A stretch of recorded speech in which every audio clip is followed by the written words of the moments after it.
Dan mungkin kan kalau saya sendiri tipe orang yang saya pengen selalu dominan, cenderung dominan ya. Jadi kalau kita Oh, mau dominan, jadi kita kan harus menguasai. Kalau kita mau dominan tapi kita nggak ngerti apa-apa kan nggak bisa kayak gitu. Jadi ada pemikiran di situ juga. Jadi nanti secara nggak langsung, meskipun struggle di prosesnya, tapi saya enjoy di situ gitu. jadi ketua himpunan pertama ya Mbak, yang perempuan. Bener, bener nggak Mbak? Iya, itu Iya, betul. berpengaruh Mbak. Berpengaruh atau enggak ya Mbak? Kalau kita sering ikut organisasi di kampus, panitian di kampus itu bakal membiasakan kita di dunia pekerjaan untuk bekerja secara tim gitu Mas. Bisa saya bilang iya, dari pertama proses rekrutmen juga. Saya nggak tahu dari sudut pandang HR ya, tapi itu sering dibahas pengalaman. Kayak kalian nanti kalau daftar pekerjaan pasti di beberapa itu ada yang menunjukkan Ditanyai apakah punya pengalaman. pengalaman, ya pengalaman organisasi. Kemudian nanti berdasarkan pengalaman saya di interview-interview HR itu banyak dibahas mengenai pengalaman. Seharusnya kita mendekati orang-orangnya dulu. Kalau orangnya udah kita dapatkan kepercayaan, loyalitasnya, mencapai tujuan tuh gampang gitu. Jadi dulu tuh kalau misalnya pengen, contoh dulu lah, pengen ngadakan kastrat gitu kan. Orang-orangnya susah buat diajak maju ke sana, kayak gitu. Masih belum tertanamkan pentingnya itu apa, identitasnya apa gitu. Jadi mau diajak kumpul berkali-kali pun nggak goal tujuannya gitu kan.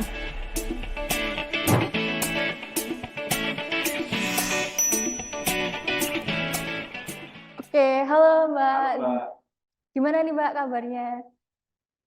Kan saya baik, kalian gimana? Ya, kita juga baik kok Mbak. Iya, Agak capek tapi baik Mbak. Semangat. karena kita habis kuliah 2 mata kuliah Iya hari ini. Mbak. Nanti bakal Kalau kangen boleh itu tahu kalau udah lulus. kesibukannya apa aja Mbak? Kalau sekarang saya kerja di PT Astra Agro Lestari di Sait Kalimantan Tengah, tepatnya di PT Gunung Sejahtera Dua Indah sebagai PDCA analis di sini. Oh, kalau boleh tahu itu PT-nya bergerak dalam bidang apa ya Mbak? PT-nya bergerak di bidang perkebunan kelapa sawit. Jadi Oh, dari proses penanaman, kemudian pengolahan sampai jadi CPO, jadi minyak mentah. Kemudian baru nanti oh, dikirim ke pabriknya. Tapi kami nggak produksi minyak matangnya. oh, jadi cuma sekedar produksi minyak mentah aja ya Mbak? Nggak jadi Iya, produk betul. baru gitu ya? Iya, betul. Oh, gitu. Wih, keren banget. Nah, itu Mbak kan dari awal lulus kuliah itu kan juga pasti kan mencari kerjanya juga eh, pasti melamar banyak pekerjaan ya Mbak. Itu kalau boleh tahu kenapa Mbak sampai kepikiran bisa Kalimantan, merantau ke pulau lain gitu Mbak untuk mendapatkan pekerjaan. Ini pertanyaan yang menarik. Jadi setelah lulus saya nggak langsung kerja di sini ya. Saya kerja di daerah Ngoro Industri dulu. Nama PT-nya Surabaya Autocom Indonesia. Itu perusahaan otomotif, anak perusahaan dari Yazaki Corporation di Jepang. Nah, saya di situ sebagai Quality Mass Production. Jadi saya yang lulusan biologi murni, kerja di sana di perusahaan otomotif yang pasti saya training dulu di sana 1 bulan setengah. Nah, di situ statusnya saya sebagai karyawan kontrak. Nah, oleh karena itu, kan kalau kita kerja kontrak itu nggak tenang ya. Saya Ya. sambil cari-cari pekerjaan lain, terus saya daftar pertama di Astra Internasional untuk program MT. Kemudian sampai ke interview, gagal kan di situ. Kemudian di bulan Agustus 2022 itu saya eh, buka lowongan Astra lagi, ternyata ada Astra Agro Lestari ini. Saya baru tahu kalau Astra itu punya anak perusahaan di bidang kelapa sawit. Nah, kebetulan saya sendiri pengen kerjanya di perkebunan, kalau nggak gitu di tambang yang di luar Jawa. Pas dapat Oh, kesempatan ini, kan penempatannya nanti ada kantor head office-nya di Jakarta, tapi untuk site-nya kan Sumatera, Kalimantan, sama Sulawesi. Nah, cocok kan sama minat saya, jadi saya daftar ke situ, masuk program MT, alhamdulillahnya keterima. Sebenarnya saya daftarnya di MT Tanaman, jadi proyeksi ke depannya harusnya menjadi asisten ahdeling, harusnya di areal. Tapi setelah lulus MT, saya diplotkan untuk jadi PDCA analis dulu. Jadi di sini saya menjalankan proyek-proyek dari HO untuk ke site gitu. Itu cukup berliku, cuman saya senang prosesnya. Meskipun di sini kalau dilihat tidak ada yang linear dengan jurusan saya ya. Sebenarnya Iya. meskipun ini di bidang perkebunan, tapi saya waktu kuliah itu nggak ada ngambil mata kuliah tentang botani. Itu yang saya hindari sekali. Ternyata sekarang masuk ke sini gitu. Tapi seru. Oke, tapi dari pekerjaan Mbak sendiri itu kan tadi banyak kantor cabang gitu ya Mbak, yang tadi Mbak sebutin. Iya. Iya, itu mungkin dari Mbaknya kemungkinan bakal dipindah tempat pekerjaan atau memang seterusnya di Kalimantan gitu. Oke, kalau untuk site-nya pasti berpindah. Jadi maksimal 3 tahun sekali nanti akan dipindah. Jadi sekarang saya di Kalteng. Kalteng sendiri ada 5 PT kan, 5 PT utama. Jadi ada kemungkinan nanti di tahun ketiga saya bekerja di sini bisa pindah ke area Sumatera, ke area Sulawesi, ataupun ke head office gitu. Jadi Oh, pasti pindah. udah berapa lama Mbak bekerja di bidang tersebut Mbak?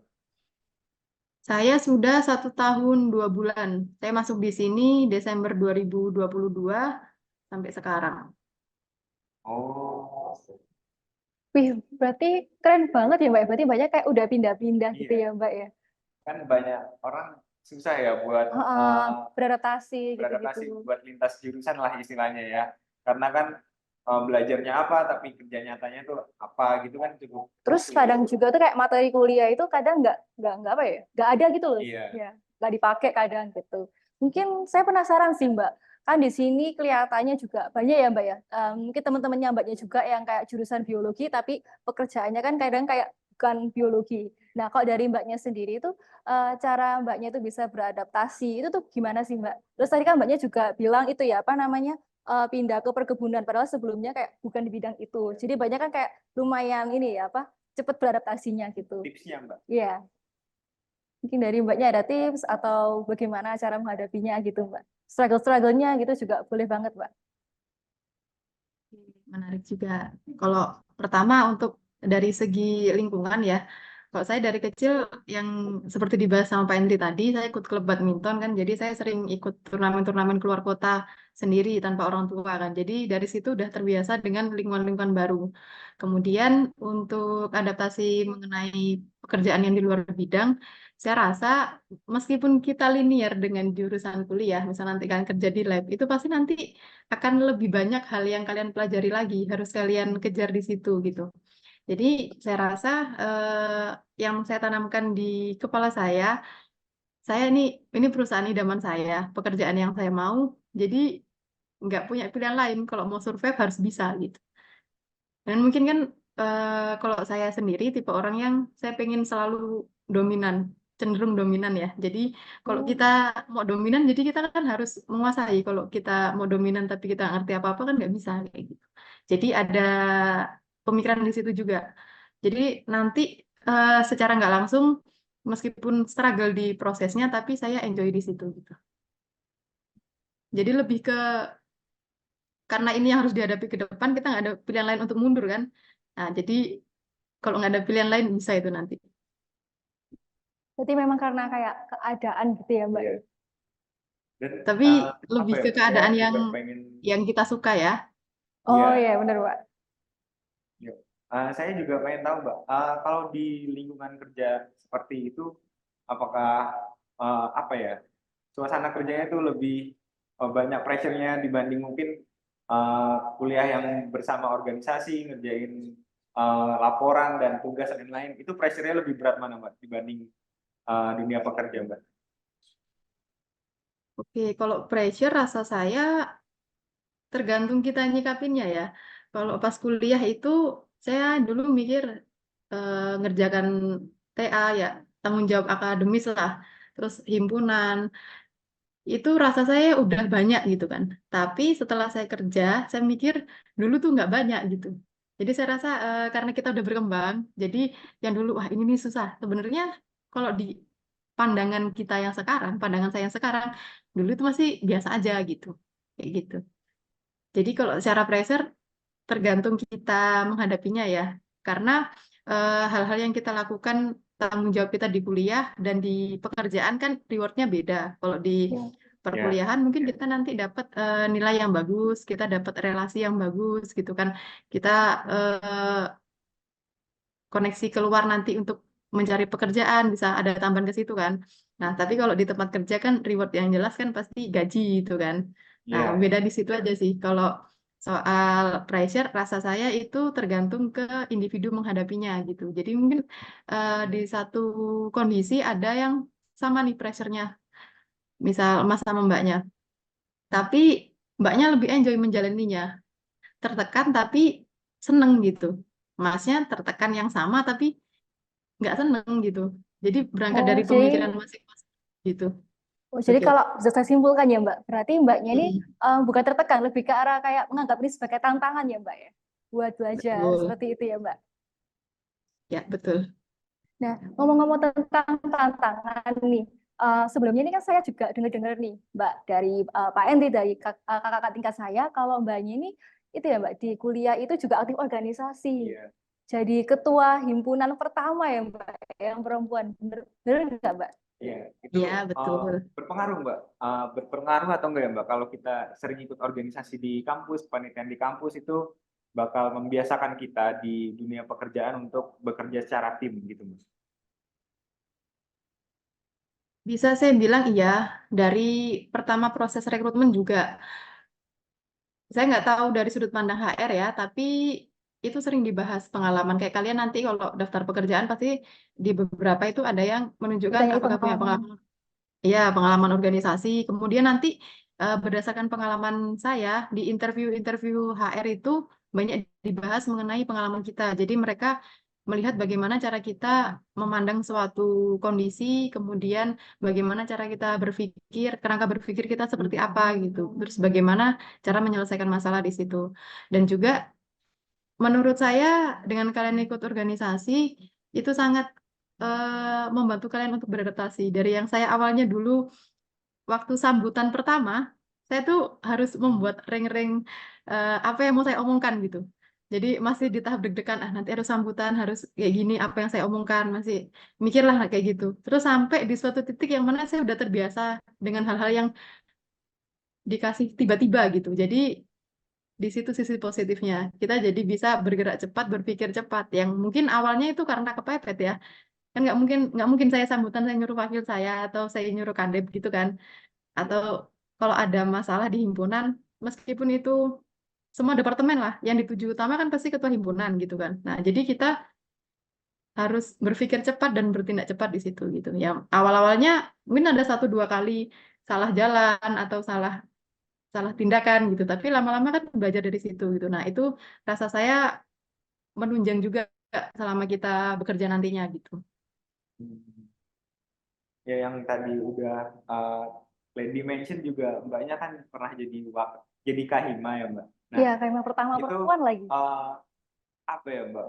Motivasi Mbak tuh untuk menjadikan diri Mbak jadi kahima itu seperti apa? Kenapa Mbak mau mengajukan diri jadi kahima? Ada yang Mbak ingin rubah kah dari himpunan mahasiswa biologi ini atau ada yang Mbak ingin implementasikan di mahasiswa biologi ini di Departemen Biologi? Kayak bener banget. Oke. Ada jawabannya. Jadi karena awal masuk biologi kan teman saya kebanyakan di luar biologi daripada dalam biologi. Terus saya ngelihat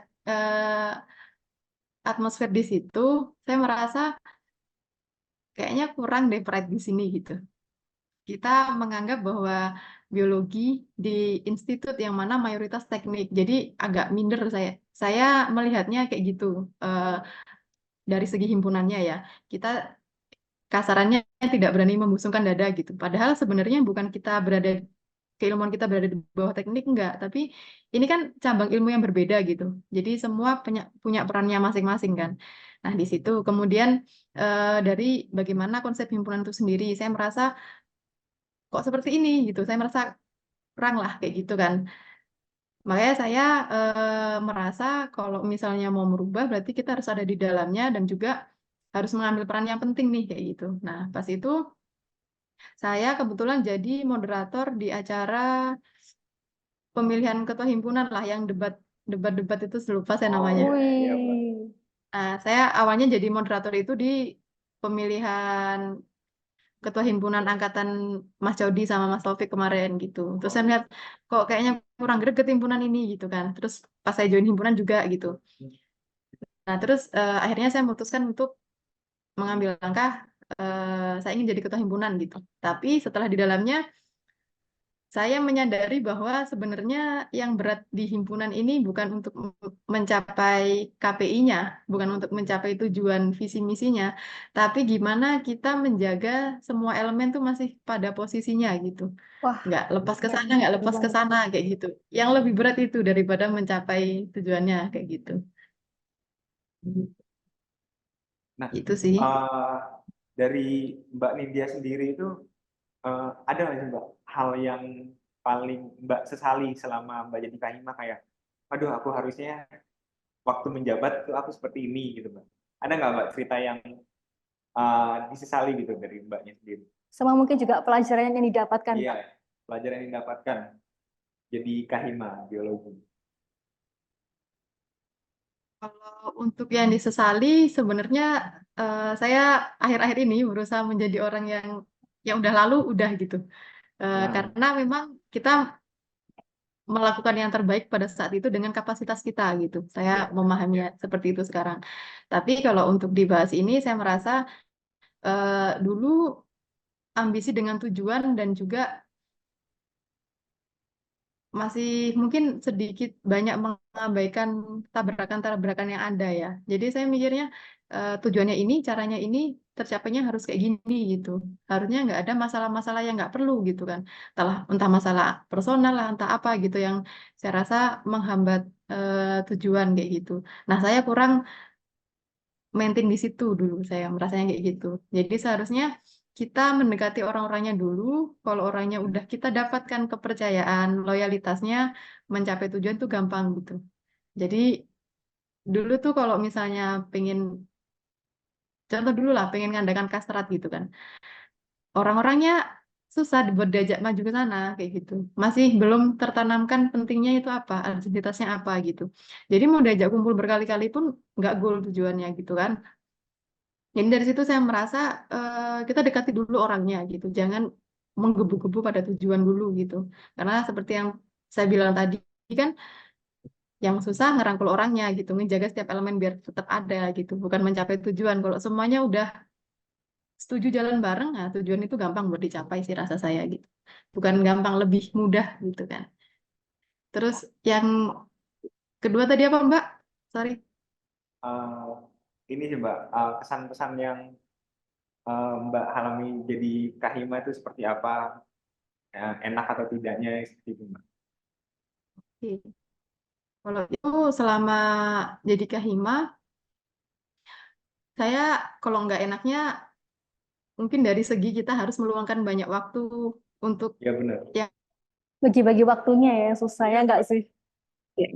Oh iya Mbak, ini kan kita juga kepo terkait tadi kan kita udah membahas organisasi, terus dari kami berdua juga kepo buat Mbaknya sharing-sharing ketika Mbak mulai penelitian di sini untuk skripsinya Mbak, terus sampai di titik Mbak itu harus sidang, itu seperti apa Mbak? Oke. Jadi pertama nih untuk penelitian, kalian nggak ngomong dari kemarin soal ini ya. Kalau soal eh, TA kemarin, sebenarnya awalnya saya diarahkan Pak Hendri untuk ke arah biologi molekuler, seingat saya di situ. Nah, tapi sebelum itu saya sudah punya minat lain gitu. Saya pengen meneliti soal hidrogel. Nah, lebih ke arah biokimia yang mana mungkin sebenarnya saya struggle juga di situ gitu kan.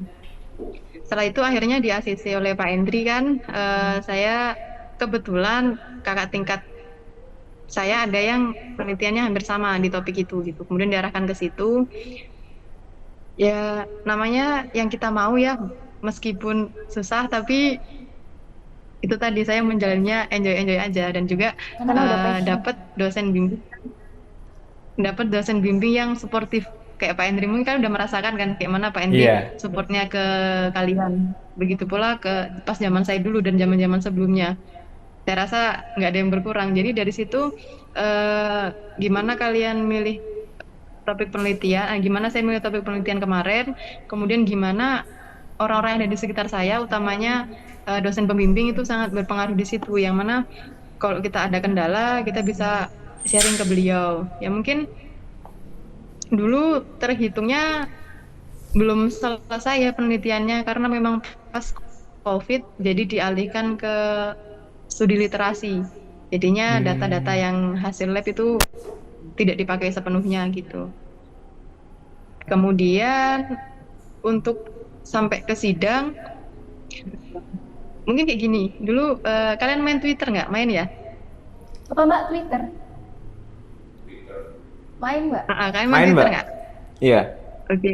Mungkin di situ kalian banyak lihat tweet soal kayak mana seragamnya orang di ngerjakan TA kan.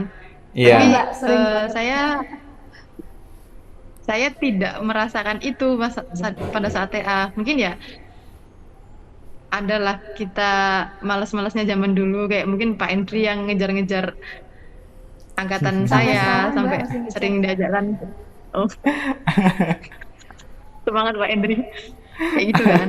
Ada yang nulis buku apa sih namanya itu? Buku yang progres penelitian belum kita tulis. Oh ya, logbook. Sampai mau dipindahkan dosen ngisi logbook sampai mau dipindahkan dosen pembimbing, tapi itu seru sih.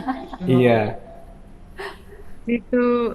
Tapi saya rasa dengan adanya dosen pembimbing seperti Pak Endri itu sangat amat mengurangi beban kita dalam mengerjakan tugas akhir. Jadi benar-benar kita dibimbing, diarahkan untuk gimana sih jalan yang efektif gitu untuk mengerjakan ini gitu kan. Terus juga bapaknya selalu mengarahkan kita untuk mengambil literatur yang kredibel, untuk sitasi-sitasi jurnal yang bagus kayak gitu. Jadi dengan kita mengambil sitasi yang bagus itu, berarti kan kita membaca dulu kan sebelum itu. Jadi bapaknya mengarahkan kita ke bacaan yang bagus sehingga yang kita tuangkan juga di penelitian juga bagus gitu kan. Itu kemudian untuk dosen penguji dibahas nggak ini atau ini, Mbak. dosen pembimbing aja? Boleh nih Mbak, Jadi- kita kepo nih Mbak, dosen pengujinya tuh dari POV-nya Mbak tuh gimana? Soalnya katanya Pak Edi ini Mbaknya ini unik Mbak karena Mbaknya ini kayak memilih dosen Iya. pengujinya Mbak. Bisa diceritain Nah, Mbak? kalau yang lain kan menghindari ya Mbak, kalau Iya. ini Mbak memilih Malah sendiri. milih, Mbak. Oke, jadi sebelum saya mengajukan juru TA ke Pak Endri, saya udah searching nih, saya udah buat karir pet saya. Sebenarnya saya habis lulus S1, saya pengen S2 keluar kan. Itu rencana manusia kan ya. Makanya saya pengen tujuan negara saya, kalau nggak ke Amerika ya ke Eropa. Nah, makanya saya berusaha mendekatkan diri saya pada orang-orang yang berasal dari sana gitu, produk sana gitu kan. Nah, karena saya mikir cobalah dari sudut pandang kalian sendiri aja lah. Orang-orang yang lulusan dari sana itu pasti punya konsep pemikiran yang bagus. Saya nggak bilang yang lainnya nggak bagus ya, tapi saya suka tipe yang seperti itu gitu kan. Dan saya ngerasa cocok sama kepribadian saya. Makanya saya milih dosen pembimbing Pak Endri. Nah, saya pengen dosen pengujinya di Bumaya sama Pak Edwin. Nah, kenapa saya memaksakan itu? Sebenarnya kan dosen pembimbing saya tahunya boleh 2 kan kemarin. Jadi saya pengennya Pak Endri sama Bumaya. Tapi pas saya di kantin sama kakak tingkat Mbak Sela tadi yang dibahas, Mbaknya bilang nggak boleh itu disatukan gitu kan. Jadi jadilah saya ke Pak Endri. Terus saya mengusahakan agar dosen penguji saya Bumaya gitu kan. Nah, itu dulu sempet bukan Bumaya gitu. Saya inget banget saya lari ke parkiran ngejar Pak Endri, bapaknya mau keluar itu, udah di dalam mobil. Saya bilang lah, Pak kok dosen penguji saya bukan Bumaya gitu kan. Terus kata bapaknya, nggak apa-apa, bagus itu gitu kan. Saya menyebutkan Ibu Dit gitu kan. Terus saya nggak mau kan. Terus kata Pak Endri, nggak apa-apa, bagus itu. Itu momen pertama saya ngurus himpunan nggak pernah nangis, tapi momen itu saya nangis ke teman saya kan. Terus akhirnya besoknya apa lusanya gitu, udah langsung ganti ke Bumaya gitu kan. Bumaya sama Pak Edwin. Nah, di situ udah nih, seharusnya saya kan maksimal di situ, cuman adalah yang saya sesali di situ karena mungkin eh, kurang kurang belajar maksimal di situ. Sebenarnya dengan orang-orang yang ada, saya niat awalnya saya pengen show off yang terbaik, tapi itulah kuranglah belajarnya. Jadi ada yang terlewat, ada yang mungkin saya kurang bisa menjawab dengan sempurna gitu. Tapi saya sangat amat enjoy menjalani TA saya kemarin karena yang pertama support dari Pak Endri itu tadi, kemudian gimana lingkungan di sekitar saya gitu. Ya meskipun kalau disuruh menceritakan detailnya lagi, sampai ke pekerjaan sekarang nggak ada relate sama sekali ya. Kayak item pekerjaan yang saya kerjakan sekarang sama yang dulu, kayak analisa. Dulu kan pakai FTIR, terus kayak alat-alat lab yang dulu saya gunakan itu tidak digunakan lagi sekarang. Tapi karena memang meskipun terpotong COVID, tapi kan sempat mengerjakan TA selama beberapa bulan. Jadi itu sangat masih melekat sampai sekarang kayak gitu. Oke. Nah, itu Jadi pas kesimpulannya sidang itu sangat enjoy pada saat itu. Kalaupun misal bisa diulang ke waktu itu, saya mau lebih giat lagi belajarnya agar saya bisa sesuai plan saya. Apapun yang ibunya tanyakan, saya bisa menjawab dengan di luar ekspektasi ibunya. Tapi ternyata ya gitulah. ya mau ngasih yang terbaik gitu ya Mbak ya. Iya. Iya. Nah, itu pas sidang itu Mbaknya ngerasa pressure-nya sangat tinggi nggak Mbak ketika diuji itu?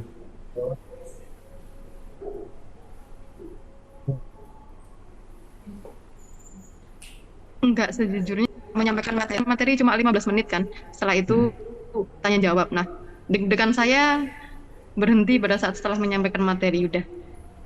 Itu Oh, saya ingat waktu apa namanya seminar proposal Pak Edwin sampai maju nulis ke papan tulis menjelaskan ada yang dijelaskan sama bapaknya itu. Kita merasa kayak banyak ilmu sekali bapak ibu ini Wah, gitu. Pak SBY yang jelas. Wah. oke Mbak. Oke, mungkin ini ya Mbak, dari Mbak sendiri punya pesan atau yang ingin disampaikan kepada adik-adiknya kita semua yang masih menjalani semester yang udah cukup tua ya karena udah semester 6 dan mau menjalani TA juga. Pesan-pesan dari Mbak buat kami-kami para adik-adiknya apa Mbak? Jadi pesan yang pertama ketahui yang kalian mau gitu. Jadi rasa saya semua itu berat tapi semua bisa dilalui gitu. Jadi lebih enak kalau kita menjalani sesuatu yang berat tapi kita suka di situ. Jadi kita bisa lebih totalitas di sana. Jadi setelah kalian tahu apa yang kalian mau, kejar itu sebisa kalian, semaksimal kalian. Jadi seenggaknya nanti kalau kalian nggak dapet di akhir, kalian sudah maksimal di situ. Jadi tidak ada lagi salah di kalian. Jadi tinggal kehendak yang di atas saja sama lingkungan yang lainnya apakah mendukung gitu. Kemudian yang kedua, eh, tempatkan diri kalian di tempat yang baik, yang sesuai dengan kalau saya kemarin saya merasa saya bisa lebih tumbuh dan berkembang kalau saya ada di orang-orang yang saya pilih kemarin gitu, ada di sekitar Pak Endri, Bu Maya, Pak Edwin gitu kan. Yang suportif gitu ya Mbak Jadi ya? suportif. Kalau untuk dosen pengujinya bukan suportif ya, tapi menantang kita gitu. Jadi mungkin kita bisa melampaui batas kita yang emang awalnya kita melangkah pasti deg-degan takut kan, tapi mau sampai kapan kalau nggak dilawan kayak gitu kan. Iya Dan Iya, benar. juga benar banget.